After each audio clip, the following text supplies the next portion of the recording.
Assalamualaikum warahmatullahi wabarakatuh. Shalom, Om Swastiastu, Namo Buddhaya, salam kebajikan, selamat sejahtera untuk kita semua. Hai semuanya, aku di sini sebagai perwakilan dari kelompok 7. Sebelum masuk ke materinya, alangkah baiknya kita berkenalan terlebih dahulu ya. Karena ada pepatah bilang tak kenal maka tak sayang. Jadi alangkah baiknya kita berkenalan terlebih dahulu. Siapa saja sih anggota-anggota di kelompok 7 ini? Hai semuanya, perkenalkan nama aku Cinta Mei dengan NIM 2025-0101-433, jurusan Manajemen. Halo semuanya, perkenalkan saya Christian Jelena Tajulo dengan NIM 2025-0101-305. Saya dari jurusan Manajemen. Hai semuanya, perkenalkan nama aku Leni Marlina, NIM aku 2025-0101-418, jurusan aku Manajemen. Hai semuanya, perkenalkan nama aku Muhammad Azhar Faizi Guna dengan NIM 2025-0101-434. Aku di jurusan Manajemen. Hai semuanya, nama aku Nabila Wulandari dengan NIM 2025-0102-223. Hai semuanya, perkenalkan nama saya Vanessa dengan NIM 2025-0701-283. Saya dari jurusan Psikologi.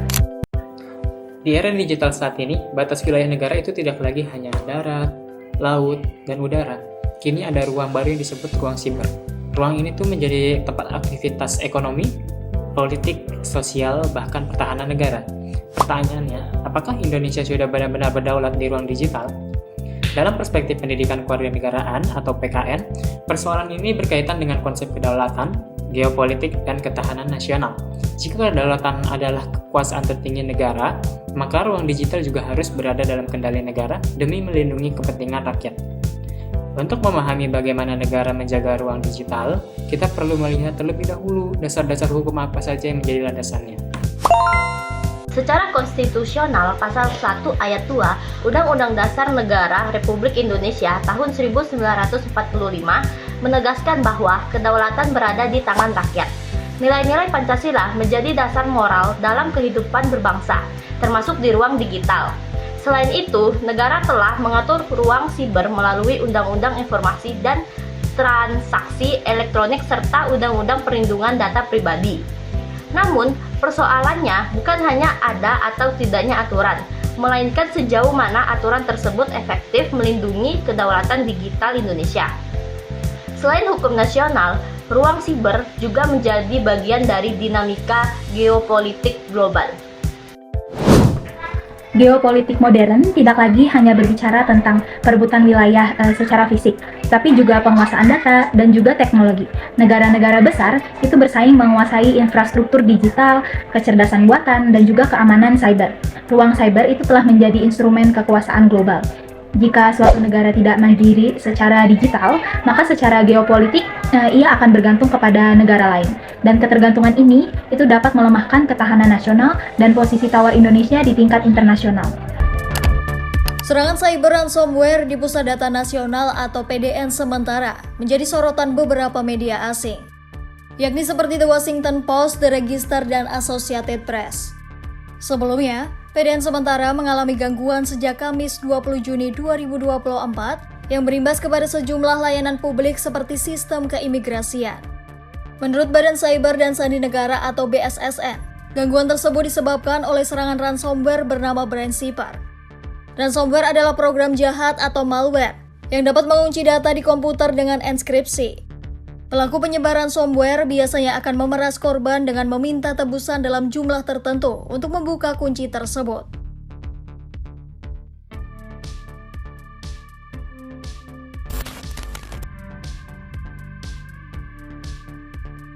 Salah satu media yang menyoroti kasus ini adalah outlet media The Washington Post. The Washington Post menyoroti dampak insiden tersebut yang menyebabkan lebih dari 200 layanan pemerintah baik nasional maupun daerah terganggu. Selain The Washington Post, outlet media teknologi The Register juga menyoroti dampak yang ditimbulkan akibat serangan ransomware terhadap PDN sementara. Serangan ransomware tidak hanya berimbas pada layanan imigrasi, namun juga pendaftaran online untuk siswa baru belum tersedia di sejumlah daerah akibat gangguan PDN. Alhasil, waktu pendaftaran siswa baru diperpanjang dari tenggat yang sudah ditetapkan sebelumnya. The Register juga menyoroti banyaknya kementerian dan lembaga di pusat dan daerah yang membuat aplikasi sendiri-sendiri, serta menyinggung pengajuan dana 6,2 triliun rupiah oleh pemerintah kepada DPR untuk membuat aplikasi baru yang menggabungkan semua layanan. Kemudian ada Associated Press atau AP yang juga menyoroti sikap pemerintah dalam menghadapi hacker dalam insiden ini. Para penyerang pun sementara telah menyandra sejumlah data dan menawarkan kunci akses. Namun untuk mendapatkan kunci tersebut, pemerintah Indonesia perlu membayar tebusan sebesar 8 juta dolar AS atau sekitar 130 miliar rupiah.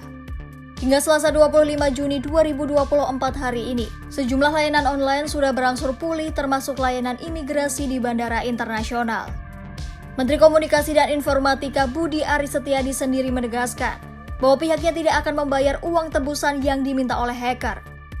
Budi menyatakan pihaknya terus berupaya semaksimal mungkin untuk melakukan pemulihan bersama pihak terkait. Menurut pemberitaan dari Kompas berjudul Pusat Data Nasional Kominfo diduga diserang ransomware. Pakar keamanan siber sangat berbahaya. Sistem PDN diduga diserang ransomware yang menyebabkan gangguan pada berbagai layanan publik pemerintah. Menurut pemberitaan dari Kompas berjudul Pusat Data Nasional Kominfo diduga diserang ransomware. Sistem PDN diduga diserang ransomware yang menyebabkan gangguan pada berbagai layanan publik pemerintah. Serangan ini menunjukkan bahwa infrastruktur digital negara masih memiliki kerentanan serius. Bahkan dalam laporan tersebut disebutkan bahwa serangan ini berdampak pada terganggunya layanan penting, termasuk sistem pemerintah berbasis elektronik. Peristiwa ini membuktikan bahwa ancaman di ruang siber bukan sekedar teori. Dampaknya dapat langsung dirasakan oleh masyarakat ketika layanan publik terganggu.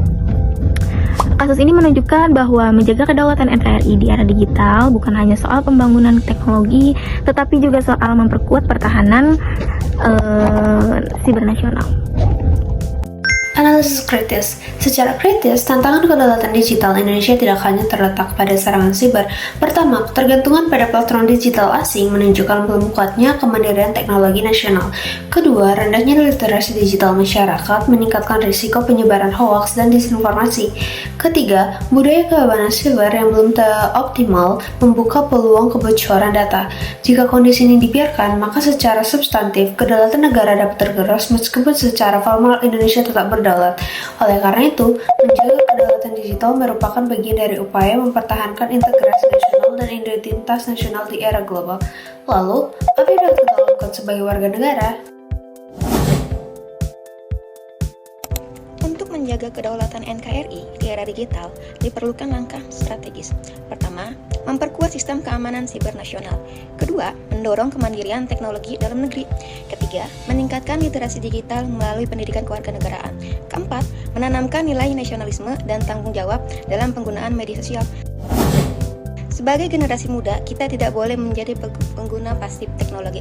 Kita harus menjadi warga negara digital yang kritis, bijak, dan bertanggung jawab. Mari kita jadikan ruang digital sebagai ruang persatuan, bukan perpecahan. Karena menjaga kedaulatan NKRI di era digital adalah bagian dari menjaga masa depan bangsa. Oke, terima kasih. Sekian dari kelompok 7.